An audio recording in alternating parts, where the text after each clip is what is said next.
Hello, listener of YouTube, to a special edition of You Are Talk. This is kind of like a side edition to our You Are Talk thing, and this will be called something I like to call Top 8, not to copy the something else which is about Top 8, but some other card stuff. But anyway, this is our series called Top 8, where we do Top 8, kind of a countdown, I suppose, of the Top 8 cards from like a certain theme or whatever. So maybe one week we might do the Top 8 Jungo card, who knows?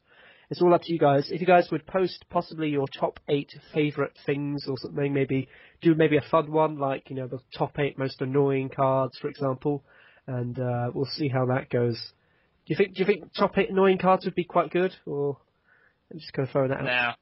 Nah, pretty poor, pretty weak. Oh wow, okay. Hopefully, I will be able to do some sort of polls for these sort of top 8 things and everything. So then you guys can have a more kind of structured voting system in these new cards, or not new cards. I mean just general cards in general. Right. So let us do this top 8, and this top 8 edition is on the top 8 2011 cards. So I believe it's pretty interesting. So Sliffy, just before we start this, any kind of thoughts of what could be on this list? Not at all, actually. I can legitimately not name a single 2011 card besides Miss Stella. Miss Stella, okay. I'll take that. Yeah. And Gabe, your top 8 2011 cards? I'm pretty sure Spike is going to be on this. Okay. Well, I'm not sure. You'll be most surprised. Really? I don't know. Maybe not. All right. So let's start this top 8 card. This is my list that I made up. So it's going to be incredibly biased, firstly, guys, but at the same time, I think it's a good, accurate evaluation of all of them. I'm firstly going to start with honourable mentions, because there were a few cards that I could have made the top 8 list, but ended up not. The first 2 cards, funny enough, is Stella and Miss Stella. Can you believe that, Stiffy? They haven't made the top 8 list. Oh, well, I'm not disappointed. I'm just... Oh, okay. I thought I can like, say, what? So I was trying to... Okay, maybe not. Good for them.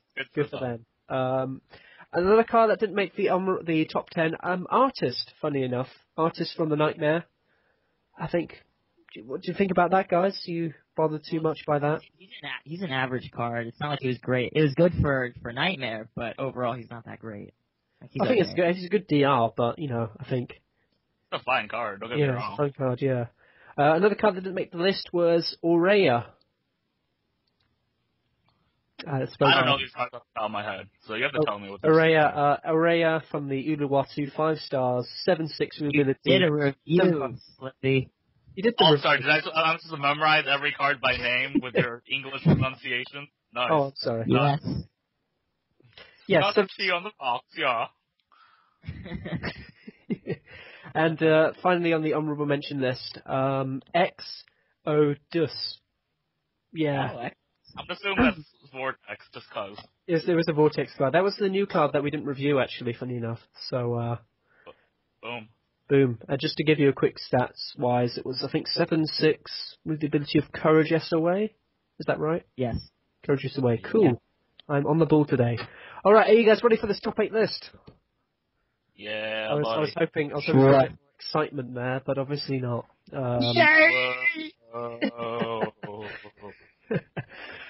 Okay, number 8. Drum roll, please. It's Lola. Whoa, Lola. 6/4 for the Berserk. Has the ability of defeat plus breathe life. Stiffy, thoughts on Lola as number 8? I actually hate fighting Lola so much. I think she's really good. I'm not surprised she made it on this list at all. Well, I'll obviously what your first 7 are before I complain if she's too low or not. But she's a really good card. I never really expect her when she's attacking. Yeah. And so she can win with a small amount of pills, because I just assume she's a bluff every time, because I'm retarded like that. Yeah. Even if I beat her, if I play a 2-star as in an attacker, with 2 damage, you play Lola and I gained 1 life, boom, whatever. And you wasted a turn. And you might have used pills on that 2 stars. So it doesn't matter. So I think Lola's a really good card. I'm glad she's on your list. Anyway, so that's Lola. Number 7 is Martha. Ooh, that's an interesting one. Mr. T, what thoughts on Martha? I think Martha's a good card. Unfortunately, though, she can only be played in Mono Sentinel. But that's not a bad thing, because Mono Sentinel is pretty good now. I think, yeah, And, definitely when she came out, actually, Sentinels were still they were underused in ELO. Now they're overused, which is weird enough. But Martha was kind of the stepping stone towards that, I guess you can say. But we'll find out on the rest of this list, I guess, what was the real stepping stone. Number 6 is Flanagan. That's an interesting one. Flanagan, yes, Flanagan made this list. Sliffy, thoughts on Flanagan? Do you think it should have made the list? Flanagan's a really good card and one of their best 2-stars. I don't think 6 on the list is... I like Lola more, but it's a good card, don't get me wrong. Yeah. I think the reason why I put this on this list is I think it's really bloody annoying to go up against. 7-2, which has SOB, sort of similar-ish stats to Lehane, minus, the 1 power, I guess. I think it's very annoying to face, in my opinion. And it's definitely helped, the junks quite a bit in the sort of utility role that they serve, really, as a good half deck.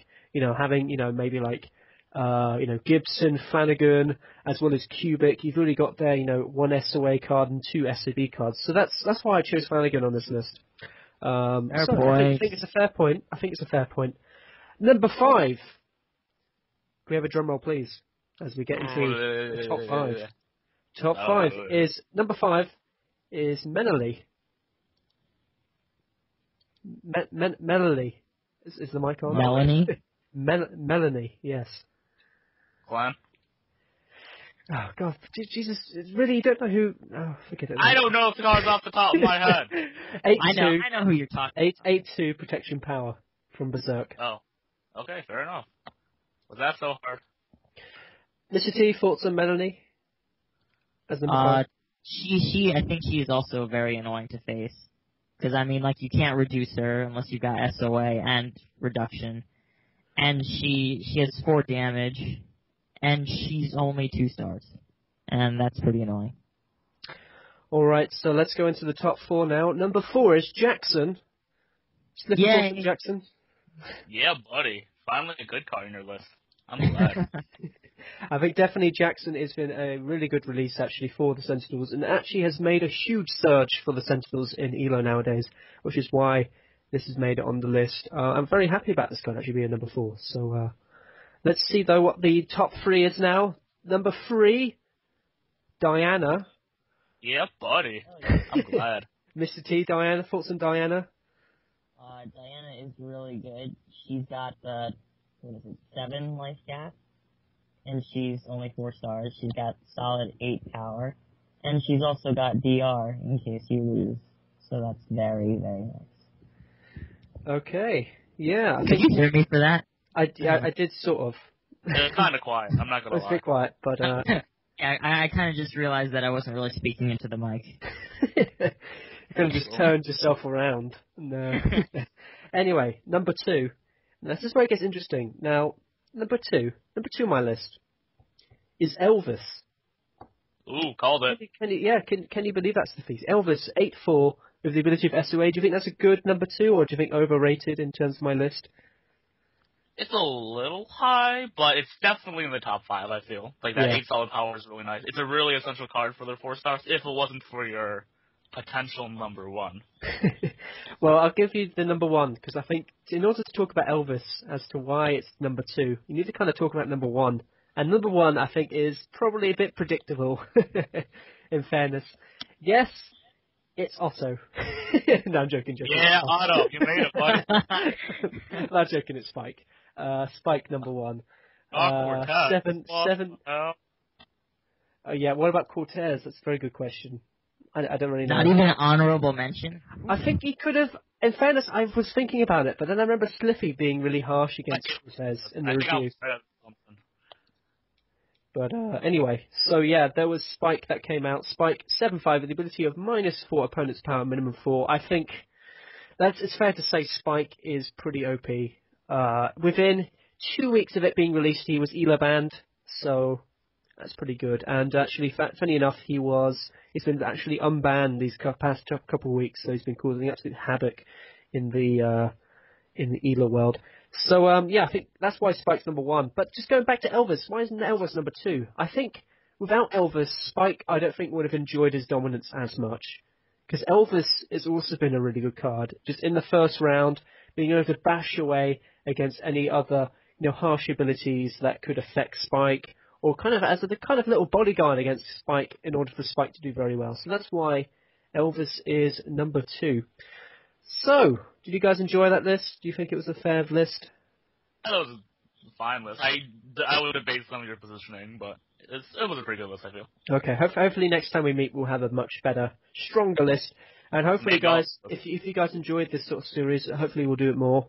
And hopefully then have polls and everything, so then you guys can vote on what you think will be, the next blah blah blah thing and everything. Next week, I'll kind of make up one now. What do you guys think we should do? Like the top 8 Zerk cards or something, or what do you think would be a nice top 8? Top 8 what cards? Yeah, just top 8 anything sort of thing. Like this I one thought was said something. like a little bit of a theme. How about, because of the whole, there's a mission in currently Legendary Mission with, can't remember his name, but it's the All-Star one. Harrow or something. Well, one of the missions is you have to gain 50 life, so maybe like the best top 8 life gainer cards. Okay, that sounds like a Like good list. Okay, yeah, I think we'll do that then. So, let's do the top 8 life gaining cards. If you guys could put in the comments below, what do you think would be the best life Would guard? that heal? Oh, heal as well. Do we? Heal is life gain in theory. Okay, so heal is also added to this list. So any life games, so things like plus life or heal life, Or plus life per damage. or plus life per damage is another one. I'm kind of thinking in my head what could be in that list now. Right. And I assume we're aiming for practicality, not like the highest number, obviously. So. No. Just in terms of practicality, so what you think is the best kind of in that sort of star bracket and everything. Please put in your comments below, or just random cards that you think will be really good in this list and things like that. So hopefully you guys enjoyed the series, and hopefully we'll be able to do it again if you guys enjoyed it. So I'll see you guys all later. This is Mixer12 signing out. Goodbye.